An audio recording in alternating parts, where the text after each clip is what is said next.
Paz romana. Desde o tempo de Augusto, a ideia do império saiu da expansão para a consolidação territorial.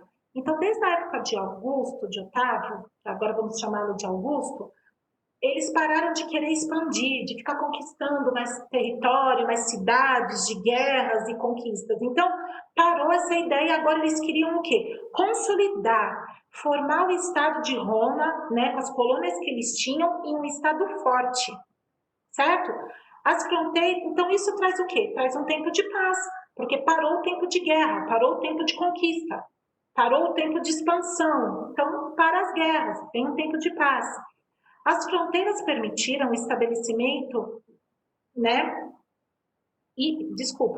Tudo isso permitiu o estabelecimento de fronteiras, né? O estabelecimento das fortalezas e a distribuição das tropas. Para agora que eles pararam de ir conquistar, agora eles iam guardar o território, porque outros queriam conquistar o território deles. Então agora eles estabeleceram as fortalezas, distribuindo as tropas para guardar o território deles das ameaças externas. Porque agora os outros queriam também. Eles viviam nessa época de guerras e conquistas e expansão. O exército romano lutava em desvantagem tática contra tribos germânicas e cavalaria de arqueiros partos. A partir do século I e II, a perspectiva de consolidar o território prevaleceu em relação às novas conquistas. Então, desde o finzinho, né, até quando começou a contar agora o ano 1, 2 depois de Cristo, a partir do século I e II, eles continuaram com a ideia de consolidar o território. E essa fase chamou-se Alto Império ou Era da Paz Romana, que agora eles querem consolidar o império, não querem mais brigar para conseguir novos territórios. O exército passou a ter como missão a defesa das fronteiras e a ordem nas províncias. Então, agora o exército não tinha mais como missão conseguir novas cidades e lutar, fazer guerra para conseguir novos espaços, novos territórios. Não. Agora, a missão do exército era proteger as fronteiras dos inimigos externos que queriam vir para cima de Roma e a ordem dentro das províncias. Tinha que ter ordem dentro das províncias agora.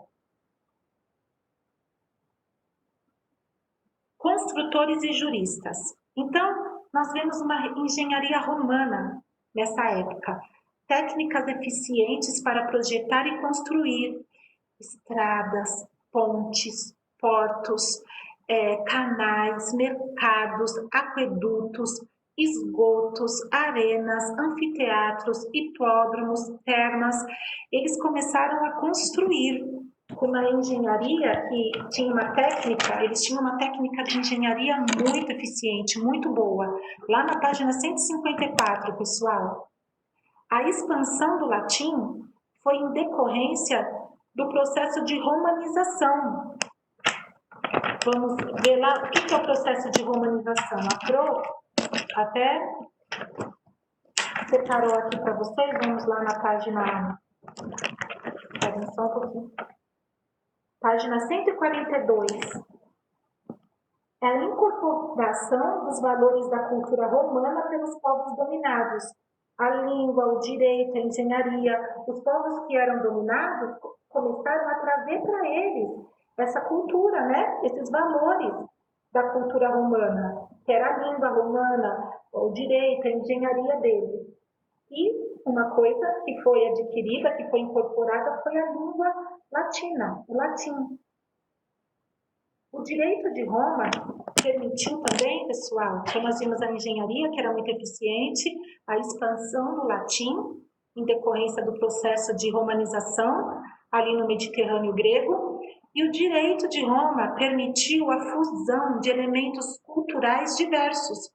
As regras do direito, né, lá que foi estabelecida, lá em Roma, no estabelecimento de contratos, mecanismos de adoção e herança, entre outros, são ainda hoje fundamentais na formação de advogados e magistrados.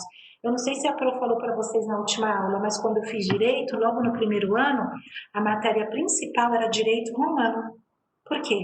Porque o direito romano, tudo que os romanos fizeram lá no antes do século I e do século II, tudo aquilo, para estabelecer contratos, como que vai adotar, como que vai ficar a questão da herança e outras coisas, são usadas até hoje, principalmente no direito brasileiro, é muita coisa do direito romano. A base do nosso direito, das nossas leis aqui no Brasil, está lá no direito romano. Então, isso é muito importante. Pessoal, quero destacar algumas coisas aí na sua apostila, página 154. Vamos grifar aí? Agora o Rafa que já está aí grifando, quem não está vai grifar também, tá? Vai lá na página 154.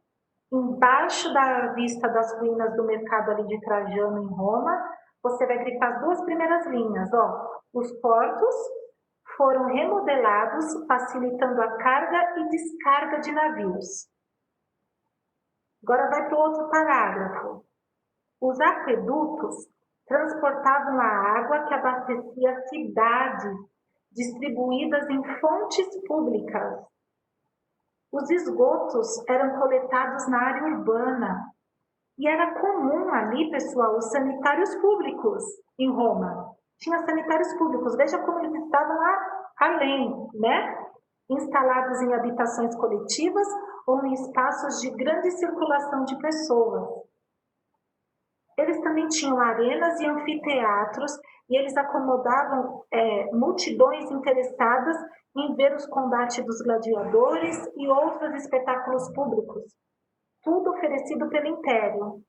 Um dos mais famosos anfiteatros que nós ouvimos falar até hoje é o chamado Coliseu de Roma, que foi Flávio quem construiu e nós vamos ver na próxima aula. E foi inaugurado por volta dos anos 80 depois de Cristo. Os hipódromos recebiam aqueles que gostavam de assistir corridas de cavalos, enquanto os termas, pessoal, ofereciam banhos quentes, mornos e frios, bem como sessões de sauna. Então, eles tinham termas. Muito legal, tá bom? Para você grifar, e aí você grifa o último parágrafo dessa coluna e a continuação, que fala sobre o direito, que nós já acabamos de falar. Linhagens imperiais. Vamos lá ver as linhagens imperiais. O Império se manteve ao longo de pouco mais de 2 séculos. Então, o Império durou, né, pouco mais de 2 séculos. E eles tiveram 4 dinastias. O que é dinastias? São famílias de reis, pessoal, ou imperadores. Os Júlios Cláudios, a primeira dinastia, a segunda os Flávios, a terceira os Antoninos e a quarta os Severos. Vamos ver os Júlios Cláudios. Eles eram da linhagem de Júlio César e de Augusto. Lembra que Augusto era sobrinho neto de Júlio César? Então, a primeira dinastia começou lá com Júlio César. Seguiu por Augusto, depois Tibério, né? E eles foram chamados de dinastia dos Júlios Cláudios. Simbolizaram a consolidação do principado como fórmula do exercício do poder imperial. Né? Tiveram também representantes como Cláudio Nero. Dinastia dos Flávios. Derrotou uma rebelião lá na região da Judéia. Essa dinastia é a responsável pela destruição do templo em Jerusalém. Foi essa dinastia também que construiu o Coliseu, que foi inaugurado por Tito por volta dos anos 80 depois de Cristo. Por isso que o Coliseu também recebia o nome de Anfiteatro Flávio. Domiciano foi assassinado por membros da guarda pretoriana, que tinham que guardar ele e o Estado, mas ele foi assassinado. A terceira dinastia, os Antoninos, foi o período de maior esplendor de Roma, da Roma antiga. Ali nós vemos a hereditariedade por adoção, quem era filho, né, adotivo, né, tinha esse direito. Trajano estendeu as fronteiras e derrotou o Império Parto. Restaurou os monumentos com Adriano e destruiu Jerusalém. Essa dinastia dos Antoninos. E dos Severos, pessoal. Problemas com as finanças públicas tomava forma agora um período que ficou conhecido como crises do século III, ali na dinastia dos Severos. Vamos lá para a página 150 só um momentinho. 156. Nós temos que terminar esse ponto, vocês também fizeram o trabalho, então a Pro tá sossegada, tá bom? Pela primeira vez desde Augusto, o poder central se fragilizara. O tempo do Império durou pouco mais de 2 séculos e pela primeira vez ali na dinastia dos Severos, o poder de Augusto se fragilizara. Nós estamos na página 156. Doutora, Oi? sabe o trabalho? Fê, daqui a pouco a gente fala, tá bom? Só um momentinho. Tá. Então, a anarquia militar ali no século III coincidiu com o início das grandes invasões bárbaras. E quem eram os bárbaros? Os bárbaros, pessoal, a definição dos bárbaros está aí na página 155. Mas os bárbaros era qualquer povo que não falava a língua dos romanos. Então, eles achavam que qualquer povo que não falasse a língua deles era bárbaros.